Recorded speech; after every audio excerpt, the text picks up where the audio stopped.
Hello, everyone. You all look spectacular today.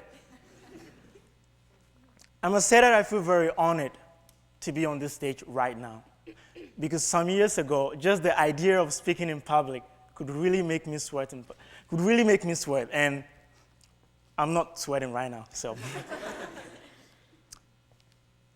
Indeed, I'm very grateful that I made a decision to be speaking to people, to walk into their greatness, to be all that they can ever be, and to be all that they can ever think of achieving. Today, what I want us to talk about is the power of decision. Before we go on, how many people here will agree with me that every day is a day of decision? Can I see a very show of hands? Wonderful crowd. So many hands up. Thank you. Every day is a day of decision. We make decisions in our homes, in our schools, in our business dealings, in our social relations. We make decisions every day. We make decisions about income, about vacation trips, about getting in shape, about education, about the things that are important to us. We simply direct our future by the choices we make. Before I continue, I want to let you know that I struggled about which point of view to present from today. My first option was to speak to you from a philosophical point of view, to talk about how scholars from the days of Plato and Aristotle classified the process of decision-making. Well, I decided against that because I figured that might put some of you to sleep. It may be too boring for you. My second option was to speak from an economic point of view, to talk about decision-making in the context of rational choice theory. This theory says we make decisions based on the probability of what we want times the utility or pleasure gained. Well, I decided against this as well because I thought some people may end up drawing too many graphs, especially the economics majors.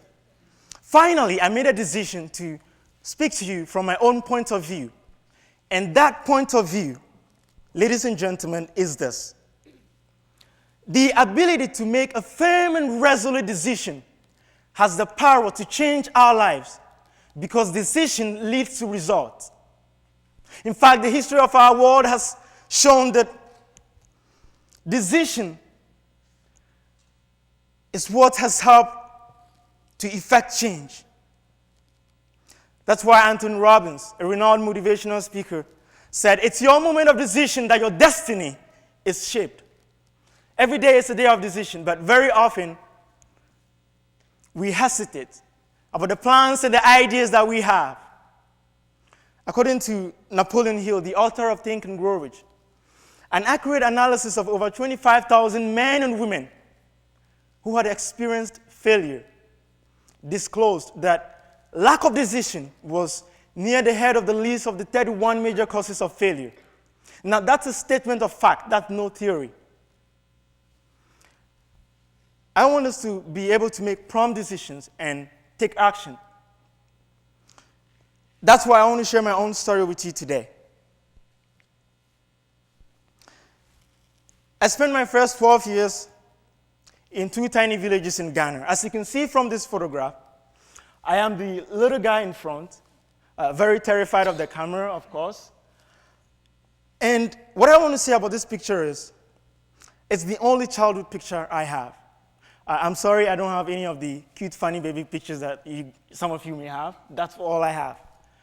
But there is a story behind it. I remember begging the photographer just to give me a chance to borrow slippers from a girl nearby. She was very reluctant at the time that we took the shot. For so many years, I hid this picture from people. Why? Lack of self-esteem, inferiority complex, fear of judgment. But today, when I look at this picture, it tells me a different story. It tells me my own journey. It tells me that it does not matter where you start from. What matters most is where you decide to go. It does not matter what you've been through. What matters is what you choose to focus on. It does not matter whether you were once a laughingstock to the naysayers for your ideas and dreams. What matters is your decision to focus on your limitless potential. What matters is your decision to know that there is something inside you that is superior to your own circumstances. You know, growing up, I lived with my grandmother. My typical day consisted of going to the farm at dawn, going to school barefoot in the morning, and heading back to the farm. I grew up disliking the idea of school because my grade 1 teacher had zero confidence in me. She once gave me a 0, and she actually drew a smiley face in that. How mean. Well, I had no confidence in myself, and I had no idea what I was doing in the classroom. But when I was 12 years, I was lucky, very lucky. I got the opportunity to go to Accra, which is the capital city of Ghana. And in Accra, I made one decision that changed my life. And that decision was to become part of the top 5% of students in my class. With that decision, I stayed late at night to teach myself English and math. 2 years later, I moved to a rural town to attend junior high. I stayed late at night. I kept myself awake by soaking my feet in a bucket of water. Now, what was the outcome of that decision? I became a top student, won a national award, met the president of the country as shown in this photograph, and I was featured in a national newspaper for young people. That decision enabled me to complete my 4 years honors degree in 3 years while juggling part-time work and community involvement. And currently, I'm doing a compressed master's program, but I'm still active in my community. Why do I share this? I do not share this to brag. I share this with you because I happen to be a stubborn optimist who strongly believes in the power of human potential. I believe that there is no limit to what you can achieve. Because history has proven again and again and again that the power to be anything, to have anything, to be anything is within yourself. The power to be the architect of your own future, the power to be the arbitrator of your own fate lies within you. So my friends, rise up and become catalysts for tomorrow.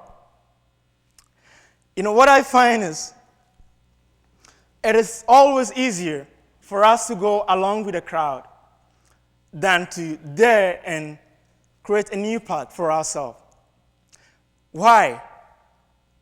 Because we are easily inclined to listen to our inner voice of negativity, the voice that tells you you're not smart enough, you're not attractive enough, you don't have enough resources, don't try.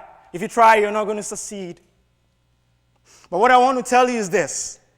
The great shakers and movers of the earth, the great inventors, the great reformers were the people who believed in the power of their potential. They were the people who decided to listen to their inner coaches of possibilities rather than listen to their inner voices of negativity. These are the change agents that we admire so much. I'm sure most of us here are familiar with Gandhi's statement, "Be the change you want to see in the world." Well, that change begins with a decision. It begins with a decision to be a catalyst for tomorrow.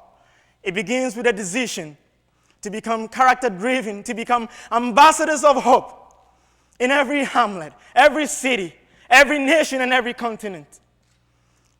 That decision to become agent of change is similar to the decision to contribute something unique. Because each and every one of us here, we are good enough to make a difference. We are good enough to effect change. I believe strongly in that idea of contribution. That's why I've come to the same conclusion with George Bernard Shaw, the Irish playwright. I am of the opinion that my life belongs to the whole community. And as long as I live, it is my high privilege to do for it what I can. It is sort of a splendid touch which I've got a hold of for a brief moment. And I want to make it burn as brightly as possible before handling it onto the future generations. Ladies and gentlemen, the harsh reality of life is this. Your life is a journey. My life is a journey. Sadly, we cannot predict when that journey will come to an end. What we can be sure of is what we can choose to do in the moment. What we can choose to do with our talents, skills, and abilities. What decisions are you making right now that will have an impact on your tomorrow? What decisions are you making right now that will have a bigger impact on your community? What decisions are you making right now, and what decision can you make right now? Verily I say unto you, it is in our moment of decision that we can let the winds of change to blow. It is in our moment of decision, ladies and gentlemen, that we can let the winds of hope begin to repair the bridges of despair in our lives and communities. It is in our moment of decision that we can begin anew the work of volunteering together, getting involved together, standing up for change together. It is in our moment of decision, and that moment of decision is now.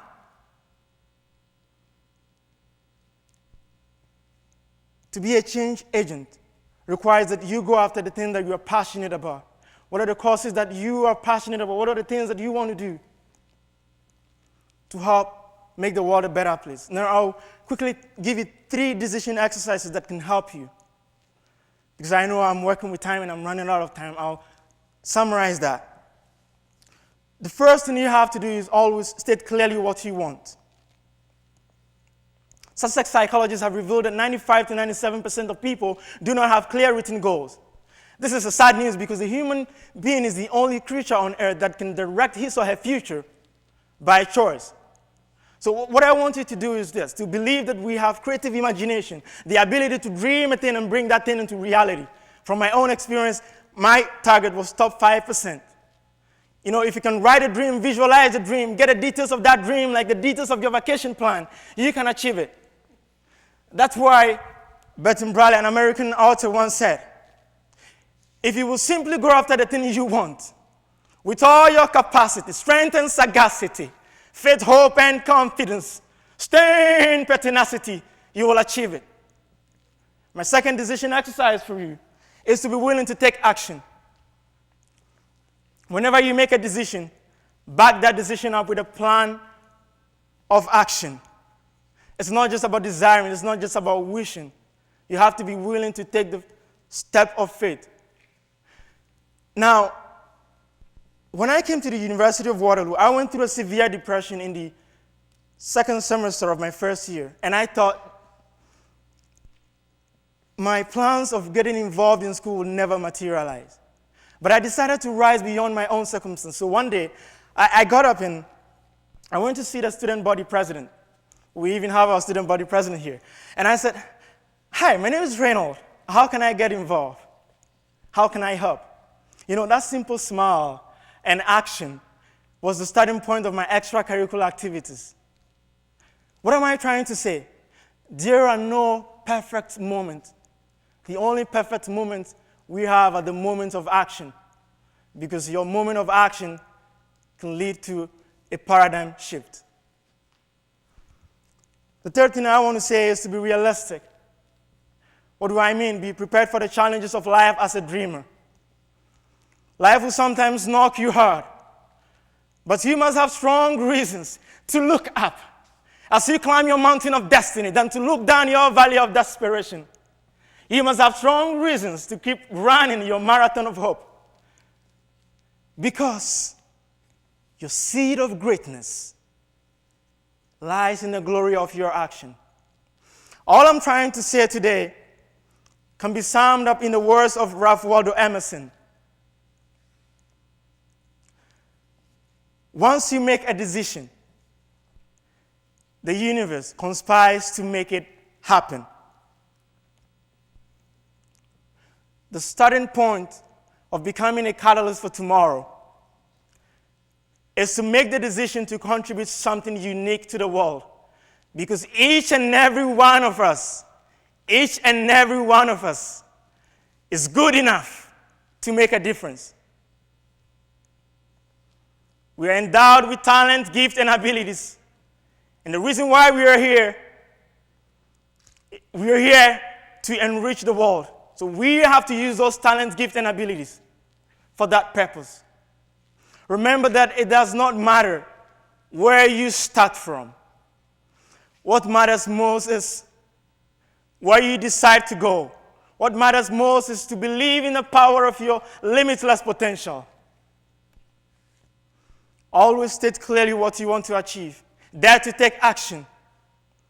Be realistic and hope for the best in your challenges. On that note, permit me to leave you with a poem written by an unknown author. It says, your dimension of greatness. No one can know the potential of a life that is committed to win with courage the challenges it faces, to achieve great success in the end. So explore the dimension of greatness and believe that the world can be won by a mind that is committed, knowing that the task can be done.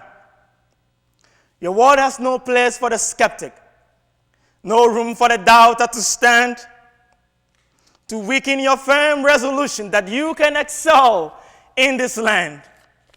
We must have vision to see our potential and faith to believe that we can. Then courage to act with conviction, to become what God meant us to be. So we must possess the strength and courage to conquer whatever we choose. Thank you.